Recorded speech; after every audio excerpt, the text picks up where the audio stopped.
Hey Summoners, welcome back to another ProGuides video. My name is Nathan Ng, and today I'm going to be going over everything that you need to know about roaming. Roaming well is one of the best ways to climb in solo queue, giving you a lot of control over your games. Before we can talk about the best ways to roam, we need to know what roaming really is.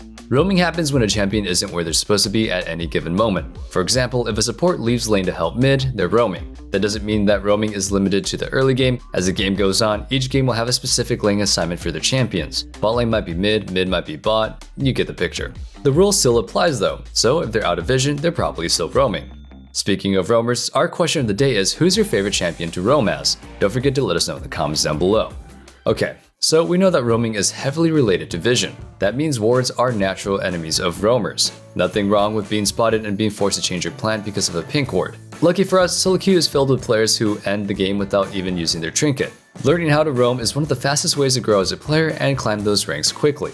The reason roaming works so well is because it has the potential to provide so much for your team. Juggling is such an influential role for this reason. Moving around the map is a great way to surprise an opponent, giving you a major advantage. Picking up a roaming champion is a great choice to round out any champion pool, allowing you to ignore bad matchups and killing other lanes.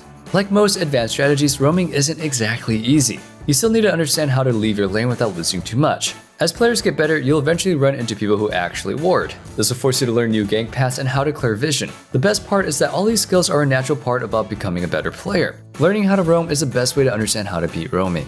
Let's start talking about your main goals when you roam. The three things that you need to accomplish when roaming are kills, pressure, and vision. The best roams are able to accomplish all three of these. Average roams do 2 and mediocre ones do 1. Whatever quality your roam is will determine whether or not the play was worth it. For example, let's say that you're a mid laner and you want to go to the bot lane. You push in your wave and you start going down river. When you arrive in the river bush, you don't realize that it's warded and waste about 20 seconds. Since you got nothing done, this roam was terrible.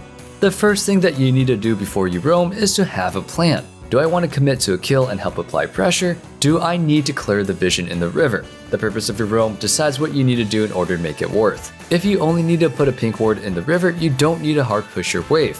When you know you'll be gone from your lane for a decent amount of time, try your best to not miss too many minions. The best case scenario is to have someone cover your lane or use your TP to catch the wave. Kills are a pretty obvious goal, so we don't need to spend too much time there. Roaming for kill is a committed roam, one that almost always has some sort of CS or pressure loss. Pressure and vision are more difficult to explain broadly, so we'll talk about all three of these goals and how to accomplish them in each role.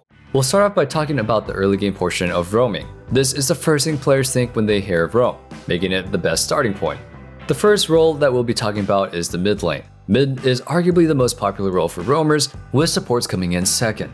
Assassins love to roam, and they're always looking for quick kills to get the game snowballing in their favor. In the laning phase, remember that you need to measure the cost of roaming before you even commit to it. This isn't supposed to be discouraging you from roaming, it's just to make sure that you aren't really doing it for fun. If you're in an annoying matchup mid, roaming is a great option to try to get out of it. Chances are that you're already being zoned off minions, making the CS loss from roam less valuable. Once you measured your costs, you're ready to get the roam going. Try and ask your teammates for some information regarding wards and vision. If you don't have any information, try to pay attention to when things get warded or enemies that haven't been in the area for a long time. The minimap is your best friend, especially since mid laners can roam anywhere on the map. Since this is solo queue, there is a good chance the enemy isn't even looking at their wards. But that doesn't really mean that your intended kill will always be successful. Even the best setup roams can fail. This is why you want to get multiple goals accomplished when you leave the lane. Kills are your one, but you need to apply pressure and get vision if you can. Behind a pink ward every time you return to base is a great way to always help establish vision, and if you're too lazy, trinkets are always there for a reason. Try to snoop around for a little bit and then stick a ward into the enemy jungle if possible, and this way, you'll have information potentially setting up for an even better roam. Regarding pressure, this is something that's applied anytime you're out of vision. This is why good players don't let their opponents know that they're backing. Good players will duck out of the vision in the corner, making it seem like they're roaming when they're actually going to base. The longer that you're missing, the more pressure that you apply on the enemy. Successful ganks make this more effective, applying high pressure anytime that you're gone. The next role we'll be talking about, another popular roaming role, is the support. Hook champions have a great relationship with roams, securing kills with a single skill shot. And because supports don't need to be worrying about farming, you'll think that the roaming is super easy. While it is technically easier, bad roams from a support will completely forfeit the bot lane, removing any impact that your ADC might have had. Just because you're not the one farming doesn't mean that you can always ignore the wave state. Your first priority before roaming is always measuring the cost. If my ADC loses 4 waves because I try to top roam, my team loses a lot of gold and experience. And we know that the ADC will tilt, that is for sure. With that being said, supports do have easier conditions to roaming. If your lane is winning and you're playing with a safer ADC, such as Ezreal or Caitlyn, you can actually roam quite a bit. This is why support players love boots of swiftness and Mobius. They can actually help you move around the map and make plays. Kills and vision are two of the easiest goals to fulfill because of your wards and CC. One good roam is enough to apply massive pressure to the enemy team. Even though it is less common, top laners are pretty good at roaming too. Most of the time, you'll be watching your jungler trying to follow up their ganks when you're trying to leave your lane. Top lane is definitely the hardest lane to recover from bad wave manipulation, so it is definitely crucial that you know how to set up your minions. If you have a friend that's struggling with some of these higher level concepts, give the gift of the improvement with our holiday special. For a limited time, you can actually gift PG points and subscriptions over at ProGuides.com. Anyway, just because roaming in the top lane isn't punishing doesn't mean that you shouldn't try it. Champions like Malphite and Rumbles are some of the best at winning fights, which means that you'll have to roam when there's something big about to happen on the map. Arriving at Dragon 15 seconds before it spawns will help your team win that fight. Even if the enemy top teleports in, you'll have the positioning advantage since you were there first. After that fight, TP back to your lane if you can catch any minions. Roaming as a top laner can be really difficult, but getting a good roam as an ADC is super rare. We don't really suggest you do this unless you know the consequences, as farming and scaling is your main job as an ADC. So roaming goes against literally everything that an ADC should do. If you really want to roam, we suggest trying out Twitch. His stealth can actually give you an easy kill in the mid lane if you can get there quick enough after backing. Now, I don't personally encourage playing Twitch because I hate rats, but hey, that's neither here nor there.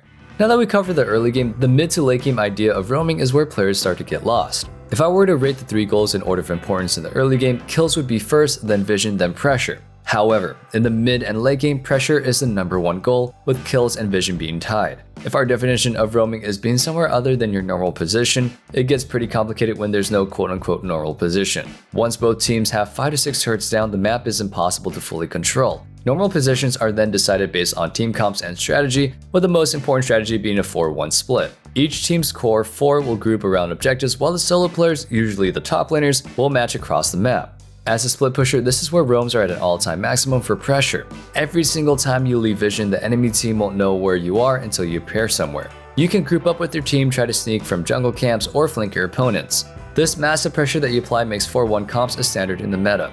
The upgraded version of this is the 1-3-1 team comp, with 2 solo players roaming and applying pressure. So we've talked about how to carry games with roams, but how do you beat roamers? There's no way you can completely beat roams since you can't control the rest of your teammates. You can, however, pay attention to the map and call out for your team. I can promise that if you are in danger, ping to your laners when someone is missing. You'll have 50% less deaths from roams. The only way you can ping correctly is with vision. Your own roams and how much vision your team can get will directly affect the roam potential for the enemy team. If you're stomping the game and you get vision deep in the river and jungle, you'll never die to an obvious roam or gank.